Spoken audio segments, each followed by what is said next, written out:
my legs heavy, I don't get it. How come I haven't hit it already? Still working, I'm still learning, I'm still searching, finally earning something, finally turning something called a profit. If I hear you talking shit, don't get caught in. Alright guys, welcome to 4.6 Savage.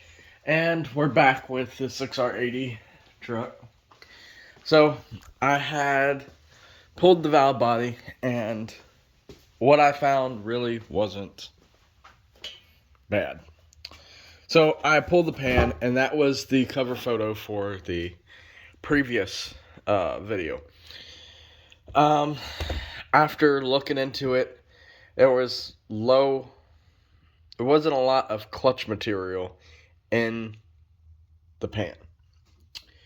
There was some in the fluid, but it wasn't really that bad. Let's see if I can crawl under here. Show you something here.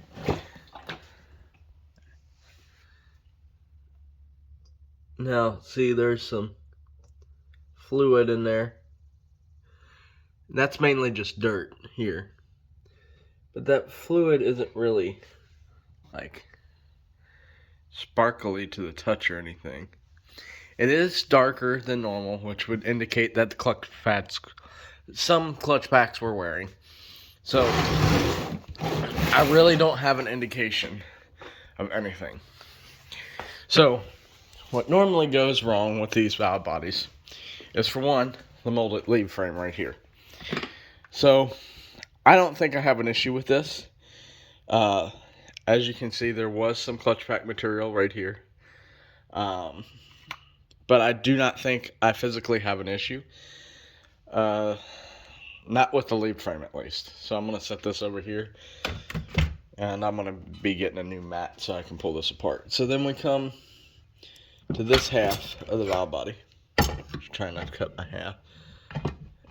And we can see some of the fluid is still really dirty. Now, the guy I bought it from, like I said, we changed diff fluid and everything, but I don't think he changed trans fluid. He may have. And this could all be within 30,000 miles, which is really bad news. But I don't think so.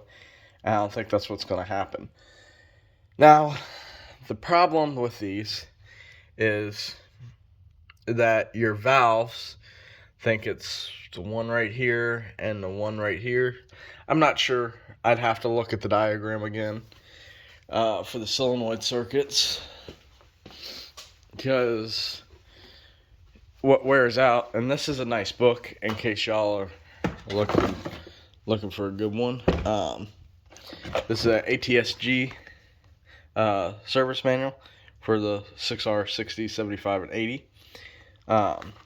It's just a rebuild guide. Gives you the codes, gives you the solenoids, what they do, your amperage, when everything's off. And there's the lead frame there, shows you what's going on, your case connector, yada yada yada. But I was hoping to see if I could see the I don't remember which valve is what. It shows the clutch. But it is what it is. So, Transgo's kit, there's two kits. One is the shift kit, and one is the lube and regulation repair kit. I'm going to install both kits just for the hell of it.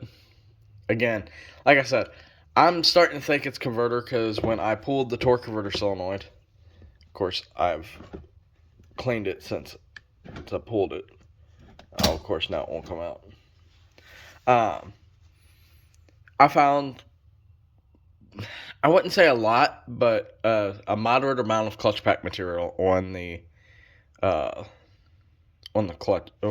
solenoid. I cleaned the solenoid up. All the solenoids work except this one, which does look burnt. I don't know if any of you have had a 6R80 before. This is the SSO1 solenoid. I think it's SS1.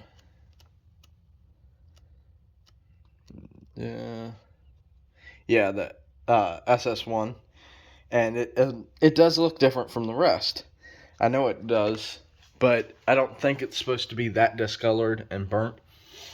This solenoid here controls the fluid circuit to this solenoid.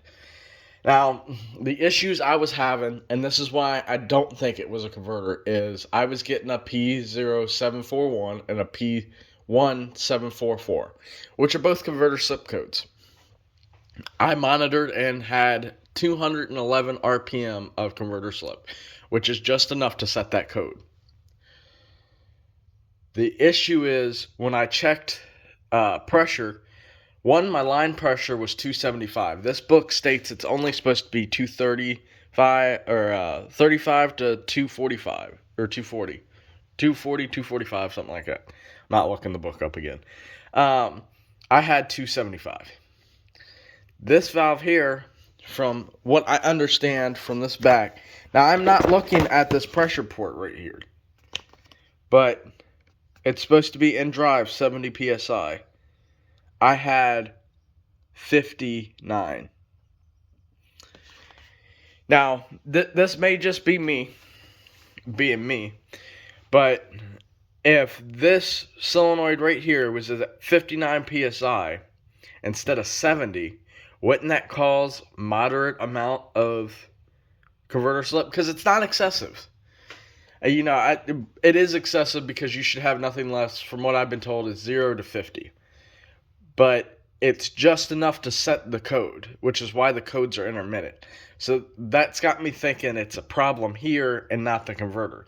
Now, the clutch pack material came from it slipping, is my guess. If I had to be honest and say for 100% it was the solenoids or the valve body, which I don't think it's the solenoids. I think the lube regulation bore has worn out and it's leaking pressure.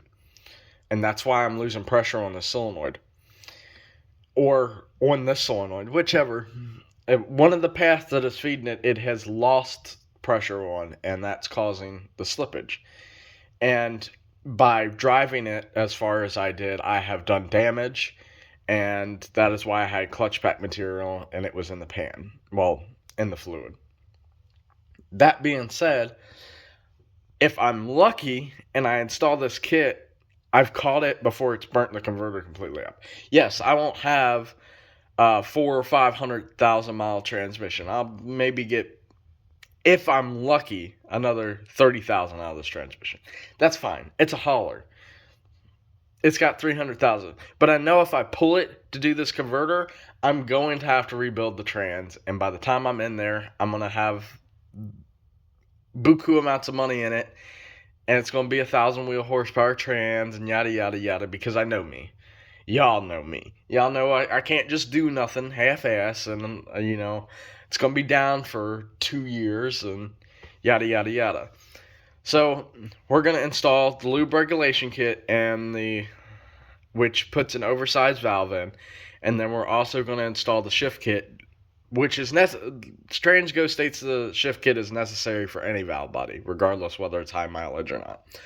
The lube regulation kit is just for high mileage, from what I understood. So we're going to try that. I'm probably going to throw a new set of solenoids in it just to be case. I cannot get the lead frame. The only thing they have is a Dorman available. I'm not going with Dorman. Those of you who follow me know about the 4.6 Mustang and the Dorman intakes. We all know they're proven to be a dyno power loss. I'm not putting that in my transmission. Don't care. Dorman could pay me to put that in their transmission, and I probably would still not put it in there because I have a feeling I'd be pulling it right back out. I have no codes pertaining to the lead frame. I've seen 2 people say the lead frame causes their torque converter issues. I don't think I have that problem, and I think I'm going to have a bigger problem trying to get everything taken care of with it. So we're just going to do the shift kits, solenoids, fluid. It works. It's fine. Great. I'd get a new truck back. It works. It doesn't work. It burns the converter completely up. Oh, well. I still got 4th through 5th. I can continue to drive it. I'm not really... I'll rebuild the transmission anyway. So that's where we're at. So let me know your thoughts. If you know anything more about the valve bodies on the 6R80s and could give me pressure help, that would be appreciated. My biggest thing right now is just figuring out why.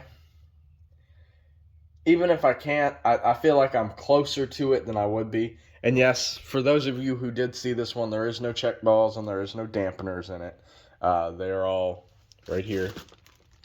Which dampeners all look good, check balls all look good, everything looks good. Like I said, it's not, nothing that came out of this transmission looks like it has 300,000 on it. It looks like it was, I'm thinking it might have been replaced. And that, if it was replaced, that gives me even more reason to do this instead of immediately going to a converter. But I don't have any history on the truck. All I know is the build number on the side and yada, yada, yada. So, like I said, if you know anything about the pressures, give me a help. I know in reality what I need to do is vacuum test all these. I'm not putting that much time into it. Not buying kits to vacuum test. I don't care enough to spend the amount of money to make sure that's what the issue is. Because worst case worse is I throw this back in, it does the same thing. Best case, I get however many more miles out of it. I mean, it really wasn't acting up until the code set anyway. And only then did it howl at me. And that's what got me. Because that tells me the pump is cavitating. Why would the pump be cavitating? Because it's trying to pump more fluid than what it's supposed to be doing. Because this is EPC set. So it's trying to bump the line pressure to compensate for this valve being lower. Unless it was telling this valve to be lower, because this is a PWM thing. Could be an ECU issue. That is always a possibility too. Not a high one, but I do have other issues that would indicate a PCM issue. But for now, remember, be savage, and I'll be back with an update.